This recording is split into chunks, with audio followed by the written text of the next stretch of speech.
शुरू करते दोस्तों हमारी आज की अमेजिंग न्यूज सीरीज। इंडिया अपने 5th जनरेशन फाइटर जेट पर काम कर रहा है ना, तो इसमें अब हमने डिसाइड किया है कि एक बीस्ट मोड डाल देंगे।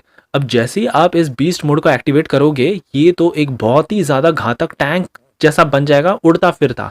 आखिरकार कैसे, मैं आपको आगे इस वीडियो में बताऊंगा।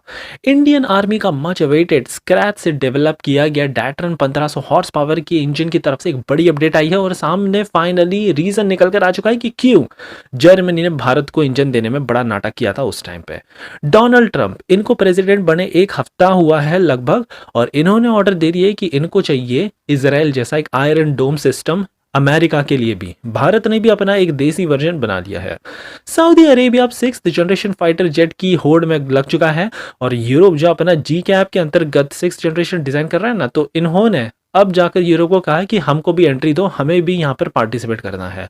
जर्मनी ने अब बना लिया है वर्ल्ड का first submarine active defence system, और क्यों भारत को इनसे ये सिस्टम लेना चाहिए। वैसे भी हम 8 बिलियन की डील तो इनसे कर ही रहे, आखिरकार कैसे ये बेनिफिट होगा भारत को, ये भी हम आपको आगे इस वीडियो में बताएंगे। अमेरिका ने कैंसिल कर दिया है कि भारत जो अपना एरो इंडिया 2025 करेगा, इसमें इन्होंने पहले अपना 5th जनरेशन F-35 और फिर एक F-16 भेजने का प्लान किया था, बट इन्होंने लास्ट मोमेंट पर कैंसिल कर दिया। और फाइनली देखेंगे कि कैसे इंटरनेशनल स्पेस स्टेशन से महाकुंभ 2025 के काफी स्पेक्टेकुलर व्यू नजर आए। पूरी दुनिया ये देखकर शॉक रह गई कि स्पेस से भी ये इतना बड़ा दिख गया। काफी इंटरेस्टिंग आज की सीरीज होने वाली है, इसलिए प्लीज आप एंड तक देखिएगा। साथ में अगर आप चैनल पर नए हैं, आपको इस तरह की न्यूज सीरीज पसंद है, तो प्लीज हमें सब्सक्राइब करना भी मत भूलिएगा, क्योंकि इतनी इंफॉर्मेटिव खबरें हम आप तक हर दिन लेकर आ रहे हैं। पहली खबर आ रही है भारत के 5th जनरेशन एम का प्रोजेक्ट की तरफ से। यहाँ पर अब हम एक बीस्ट मोड कॉन्फ़िगरेशन डालने वाले हैं। एयरफोर्स ने ये पूरी तरह से अब प्लान कर लिया है। दरअसल इस बीस्ट मोड का काम ये होगा कि मान लीजिए अगर किस मिशन में हमको स्टेल्थनेस की जरूरत नहीं है, पता है कि दुश्मन के रेडार पकड़ के भी कुछ नहीं कर सकते, तो उस मामले में स्टेल्थ मोड में हम इसके हार्ड पॉइंट्स में और भी घातक मिसाइलें लगा सकते हैं। इससे ऑफ कोर्स इसके स्टेल्थीनेस में थोड़ी कॉम्प्रोमाइज होगी, लेकिन ये बहुत ज़्यादा पावरफुल बन जाएगा। भारी भरकम बॉम्बिंग के साथ ये काफ़ी प्रिसीजन गाइडेड मिसाइलों से हम इसको लैस करने का प्लान बना चुके हैं। अस्त्र जैसी कई तमाम घातक मिसाइल है, और फिर ये पूरी तरह से एक उड़ता फिरता टैंक ही बन जाएगा। आगे आपको बता दें कि ये नया कंसेप्ट नहीं है, अमेरिका ने भी कुछ इसी तरह के इंटीग्रेशन किए हैं F-35 और F-22 रैप्टर में। लेकिन भारत के पास यहाँ पर ये यूनिक फीचर है कि हमारे पास हमारा इंडिजिनस ट्विस्ट होगा, और भारत के द्वारा डेवलप किया गया AESA रडार, जो कि काफ़ी पावरफुल उत्तम रडार है, और इसका पूरा लोड एफिशिएंसी भारत खुद डिज़ाइन करेगा। तो हमारे पास बहुत फ्लेक्सिबिलिटी होगी, किसी भी देश के हथियार को हम इसमें फिट करने का दम रखते हैं। इंडियन आर्मी की तरफ से एक बड़ी अपडेट आई है। आपको बता दें कि हमने वैसे जर्मनी को पहले मांगे थे कि हम जो अभी टैंक मेन बैटल टैंक बनाने वाले हैं, इसके लिए हमको इंजन चाहिए। 118 यूनिट्स भारत बनाएगा, तो जर्मनी ने मना कर दिया। उन्होंने अब कहा, रीज़न बताया फाइनली कि ये वॉल्यूम जो भारत ने दिया था बड़ा ही लो था, हमें ज़्यादा प्रॉफिट नहीं मिल रहा था, जिसके चलते परिणाम ये हुआ कि भारत ने खुद ही स्क्रैच से डैटरन 1500 हॉर्स पावर का एक इंजन ऐसा तैयार कर दिया, इतना दमदार कि जर्मनी से भी पावरफुल है, और अब ये प्रोडक्शन में उतरने जा रहा है 2028 ऑनवर्ड से। वैसे जो हुआ अच्छा ही हुआ, क्योंकि अगर भारत इनके ऊपर ज़्यादा रिलाई करता, हम इंजन कभी बना ही नहीं पाते। तो फाइनली भारत ने ये इंजन बना ही लिया, और अर्जुन MK-1A टैंक में इसको लगाना स्टार्ट कर दिया जाएगा। आपको बता दें कि ये बहुत ही पावरफुल हमने टैंक बनाया है। मैन्यूवरेबिलिटी, ऑपरेशनल एनवायरनमेंट और कई तमाम कॉम्बैट इफेक्टिवनेस में तो ये बहुत ज़्यादा कारगर है। राजस्थान के डेजर्ट्स और हाई ऑल्टीट्यूड ऑफ लद्दाख में तो इसको बहुत ही एक अच्छा हथियार माना जाता है। ट्रम्प की तरफ से एक बड़ी अपडेट आई है। लगभग एक हफ्ता हुआ है इनको प्रेसिडेंट बने हुए, और इन्होंने सीधा अब यहाँ पर ऑर्डर दे दिया अपनी मिलिट्री को कि हमको भी इजराइल जैसा एक आयरन डोम सिस्टम चाहिए। अब यहाँ पर काफ़ी इनको क्रिटिसिज्म भी फेस करने पड़ा। यहाँ पर बताया जा रहा है कि अमेरिका की सबसे पहले तो लोकेशन बहुत ज़्यादा दूर है, स्पेशली उनके दुश्मन देशों से। तो ऐसे में ये दुश्मन देश कॉन्टिनेंटल मिसाइलों का यूज़ करेंगे, बैलिस्टिक मिसाइल का यूज़ करेंगे, जो कि आयरन डोम प्रोटेक्ट ही नहीं कर सकता। लेकिन ट्रम्प तो कह रहे हैं कि नहीं नहीं, चाहे कुछ भी हो, हमको ये सिस्टम चाहिए ही। वैसे पास्ट फ्यू ईयर्स में हमने देखा था जो हमास अटैक हुआ है, ऑफकोर्स यहाँ पर इनका इजराइल का ये आयरन डोम सिस्टम इफेक्टिव था, लेकिन इतना भी इफेक्टिव नहीं था। लगभग 92 टू 95% ऑफ मिसाइलों को ही गिराने में ये कारगर था, बाकी की मिसाइल तो शूट कर गए ना। तो ऐसे इसके बावजूद भी ट्रम्प चाहते हैं कि नहीं, हमको ये सिस्टम चाहिए।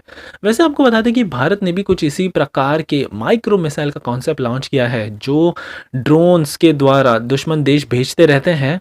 तो ऐसे में हम हमारी एक्सपेंसिव मिसाइलें क्यों छोड़े, तो ऐसे में इन माइक्रो मिसाइलों का यूज़ करके इनके ड्रोन्स और बाकी के यूएवीज को मार गिरा दिया जाएगा।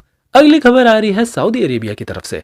ये अब 5th जनरेशन फाइटर जेट नहीं बल्कि 6th जनरेशन फाइटर जेट चाहते हैं, जी कैप में ये एंटर करना चाहते हैं। दरअसल आपको ये बता दें कि ये जी कैप एक जॉइंटली डेवलप्ड कंट्रियों का एक समूह है, जहां पर 6th generation combat aircraft develop किया जा रहा है, जिसमें इटली, जापान और यूके शामिल है। सो अब यहाँ पर इटली कह रहा है कि हाँ हाँ, आपको कंसिडर कर सकते हैं, लेकिन इतना जल्दी नहीं, यहाँ पर टाइम लगेगा और सारा कुछ प्रोसेस होने के बाद ही हम आपके को सोच सकते हैं कि आपको लेना है कि नहीं लेना है। वैसे आपको बता दें कि सऊदी अरेबिया बड़ा इंटरेस्टेड है, इनको चाहिए एक ऐसा 6th जनरेशन फाइटर जेट, क्योंकि ये अपने राइवल कंट्रीज से आगे निकलना चाहते हैं। टर्की के प्रोग्राम को भी ये ज्वाइन करने का सोच रहे थे, जो 5th जनरेशन फाइटर जेट पर काम कर रहा है, लेकिन इन्होंने सोचा कि नहीं, 5th जनरेशन नहीं, हमको चाहिए 6th जनरेशन। सो इसी बात को पकड़कर ये घुसना चाहते हैं इस यूरोपियन संगठन में। हमारी अगली खबर जर्मनी की तरफ से आ रही है और ये भारत के लिए भी एक बहुत बड़ा वरदान हो सकता है। दरअसल जर्मनी ने अप्रूव कर दिया है वर्ल्ड का first submarine active defence system. मैं आपको सरल भाषा में समझाता हूँ ये एग्जैक्टली है क्या। तो बेसिकली दुश्मन देश यूज करते थे अपने हेलीकॉप्टर के एडवांस स्टेल्थी वॉरफेयर वेपन्स, और जैसे ये सबमरीन्स को देखते थे ये सीधा मिसाइलें छोड़ना स्टार्ट कर देते थे। तो वहीं हमारी ये जो सबमरीन है ये बड़ी बेबस थी, यहाँ पर इस तरह का कुछ डिफेंस मैकेनिज्म नहीं था, जिसे देखकर जर्मनी ने डिसाइड किया कि हमारी सबमरीन्स को बहुत ज़्यादा स्ट्रांग बना देंगे और इनका भी अपना एक डिफेंस होगा। सो इसी बात को ध्यान रखते हुए इन्होंने एक ऐसा हैवी टॉर्पीडो तैयार किया है जिसमें जीपीएस डाल दिया गया है, इंफ्रारेड सीकर भी है, और बेसिकली ये जैसे ही देखता है हेलीकॉप्टर इनको अटैक करने वाला है, ये पहले ही सबसे पहले तो अपने मैकेनिज्म से सारा डिटेक्ट कर लेगा, और 15 किलोमीटर की इसकी रेंज है, 15 किलोमीटर से जाकर सीधा ये दुश्मन को शूट डाउन कर सकता है। सो भारत भी अब लगभग 7 to 8 बिलियन डॉलर की इनकी सबमरीन के साथ तो डील कर ही रहा है। तो ऐसे में हमें नेगोशिएट करना चाहिए कि हमारी सबमरीन में ये टेक्नोलॉजी भी फिट होनी चाहिए apart from AIP technology. Then and only हम कह सकते हैं कि हमारे पास वर्ल्ड की one of the most advance submarine आज के समय में मौजूद है। हमारी अगली खबर अमेरिका की तरफ से आ रही है। भारत जैसे कि आपको पता ही है एरो इंडिया 2025 होस्ट करने वाला है। यहाँ पर अमेरिका ने पहले कहा था कि हमारा F-35 और F-16 भी वहाँ पर होगा, लेकिन एंड टाइम पे इन्होंने कैंसिल कर दिया। और वैसे तो भारत को कोई फर्क नहीं पड़ता, क्योंकि देश विदेशों से दुनिया भर के फाइटर जेट्स आने वाले हैं, लेकिन ये दिखा देता है कि अमेरिका की प्रायोरिटी अब धीरे धीरे चेंज होती जा रही है। फाइनली हमारी आखिरी खबर इंटरनेशनल स्पेस स्टेशन की तरफ से आ रही है, एक बहुत बड़ी खुशखबरी। रिसेंटली एक spectacular view of Mahakumbh 2025 space से भी देखा गया। इमेजेस में आप देख सकते हैं काफी रोशनीदार ये जगह है। गंगा में स्नान करने के लिए अभी तक ऑलमोस्ट 13 करोड़ डिवोटीज ने इस स्पिरिचुअल पीस को एक्सपीरियंस किया है, और वाकई में ये नज़ारे देखकर पूरी दुनिया शौक रह गई कि आखिरकार भारत ने इतने लोगों को मैनेज कैसे कर दिया, वो भी इतने छोटे टाइम पे और वो भी इतने कम जगह पे। ये पूरी तरह से मार्वलस है।